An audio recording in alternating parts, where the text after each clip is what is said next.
Se sabe que algunos lugares en específico pueden ser más concurridos por energías y apariciones fantasmales. Esto se debe a que en ciertos sitios el dolor que se vivió fue mucho. Quizás tanto sufrimiento genera alguna conexión con nuestro mundo y el más allá, creando algún portal por el que almas, entes o energías pueden transportarse a nuestro plano. O en alguno de los casos, tal vez se quedan atrapados en ese lugar donde murieron sufriendo.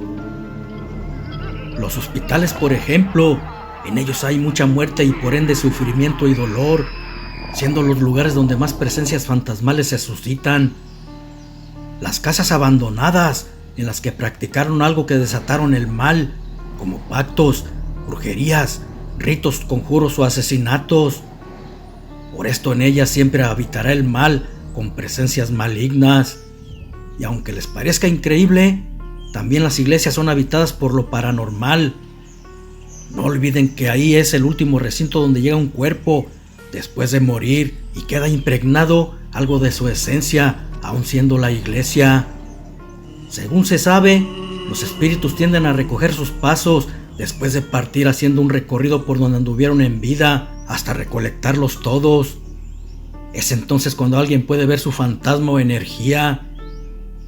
De igual manera, los cementerios, esos lugares con el solo hecho de nombrarlos pueden causar miedo, aunque tal vez sea donde menos sucedan eventos paranormales al ser Tierra Santa. Yo les voy a contar cosas que sucedieron en un lugar que nada tiene que ver con los mencionados, pero que sin embargo pasaron muchas cosas escalofriantes. Lo cuento porque yo vivía allí y aseguro que todo fue real. En ese tiempo mis padres no tenían casa propia y vivíamos en una vecindad por Guadalajara, ubicada en una colonia del sector Libertad. Si mal no recuerdo, fue hace como 35 años. En ese entonces tenía 15, actualmente cuento con 50. Dicha vecindad era muy grande y si de día daba miedo, en la noche causaba terror, por lo que a partir de las 10 de la noche ya no se veía a nadie rondar por sus patios. Causaba miedo tan solo cruzar por alguno de ellos en la noche. Con decirles que nuestro baño estaba en un pequeño espacio del patio a la pura entrada a nuestra casa, y yo no salía de noche a hacer mis necesidades por miedo. Prefería aguantarme hasta que amaneciera. Por si eso fuera poco, a un lado de esa vecindad había un establo y sus alrededores eran muy oscuros. Eso y los ruidos de los animales lo hacían más tenebroso a horas de la madrugada. En uno de los enormes patios estaba un árbol que hasta la fecha yo no entiendo por qué no lo quitaron, ya que cierta noche un grito nos despertó a varios de los inquilinos. Miré que mis padres se levantaron y salieron corriendo, y yo salí atrás de ellos. Era una niña muy curiosa y quería saber qué había sucedido. Cuando salimos ya había gente en el patio y vimos a un vecino muy asustado llorando. Algunos le preguntaban qué le había sucedido, pero él no podía contestar. Solo balbuceaba incoherencias, señalando con su mano hacia el árbol. Mi mamá entró a la casa, sacó una tortilla fría y le dio a que comiera parte de ella al aterrado vecino. En ese tiempo había una creencia que si te asustabas, debías comer tortilla fría para que no te fueras a enfermar, y creo que eso aún lo hace mucha gente. Ya cuando el vecino se tranquilizó y pudo hablar, dijo que al pasar por el árbol estaba un hombre colgado. En un principio pensó que era alguien que se había quitado la vida, pero de repente aquel cuerpo abrió sus ojos y en su rostro se dibujó una sonrisa muy macabra, de la cual salió una carcajada muy tenebrosa y luego desapareció. Todos lo miraron con dudas y él, al ver que no le creyeron, dijo que no andaba borracho, venía de trabajar y que no estaba mintiendo. Ciertamente no le habíamos creído, porque lo que decía verdaderamente era increíble y terrorífico. Pero con el tiempo nos dimos cuenta que decía la verdad, porque otros vecinos de igual manera empezaron a ver al ente colgado en ese árbol.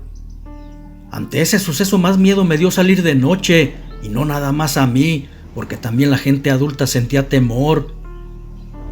Tal parecía que ese suceso desató el mal en la vecindad, porque luego empezaron a decir que se escuchaba el llanto de un niño. específicamente en la puerta de nuestra vecina, en una banca de material que había puesto a la entrada de su casa. Algunos pensaban que podía ser el hijo de alguna de las que vivían ahí, pero en ese tiempo nadie tenía bebé recién nacido y descartaron esa posibilidad. Una noche que se empezó a escuchar aquel llanto, la vecina salió. Se escuchaba tan real que pensó le estaban pegando a algún bebé. Al salir, miró sentado a un niño de algunos 2 años de edad. De repente, aquel niño cambió su llanto por una risa muy tenebrosa, y antes de que ella pudiera hacer algo, el niño corrió hacia ella y brincó cayendo en sus brazos. La señora no pudo más que gritar aterrorizada al momento que arrojaba al niño al piso, para después caer desmayada. El terror le había hecho perder el sentido. Al escuchar los gritos, mis papás salieron, pero esta vez no me dejaron salir. Sin embargo, yo miré todo desde mi ventana y vi que la reanimaron con alcohol. Cuando se recuperó, escuché que les contó todo lo sucedido, diciendo que cuando arrojó en el piso al niño, este antes de caer desapareció. Fue cuando ella perdió el conocimiento. Al siguiente día, miré que tumbaron la banca, por lo que le sucedió ya no la quiso tener ahí.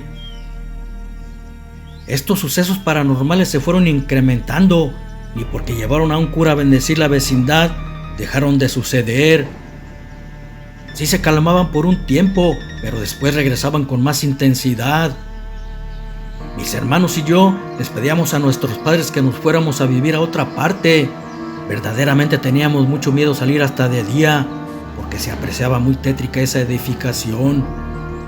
Pero mi papá no quería, porque le quedaba cerca su trabajo, sin imaginarse que pronto cambiaría de opinión. En cierta ocasión, cuando todos pensábamos que dejarían de pasar cosas por haber bendecido la vecindad, uno de los vecinos, cuando llegó de trabajar en la noche, miró que un hombre andaba dentro de la vecindad. Parecía buscar a alguien. Entonces el vecino fue hacia él y le preguntó que a quién buscaba. El extraño estaba de espaldas y cuando volteó pudo ver que vestía muy elegante con un impecable traje negro.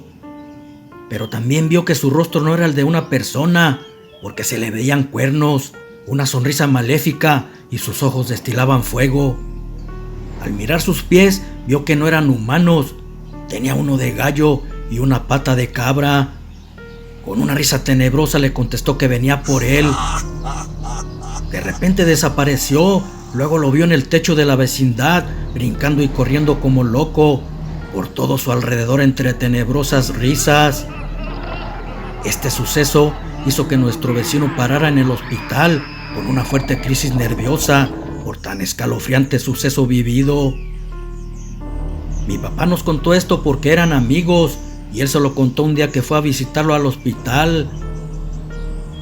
Por tantas cosas que habían pasado, no podían dudar de que estaba diciendo la verdad, por muy increíble que pareciera. Le dijo que lo que vio era el diablo vestido de Catrín y se lo quería llevar porque él se lo había dicho. Yo simplemente estaba temblando cuando mi papá nos contaba lo que su amigo vio. Desde entonces ya no regresó a la vecindad, se fue a vivir a otra parte. Una noche escuché que ellos estaban platicando en su habitación. Mi mamá le decía: «Viejo, tengo miedo de vivir en este lugar. Todo lo que ha sucedido viene del mal y no es nada bueno. Hay que cambiarnos de aquí.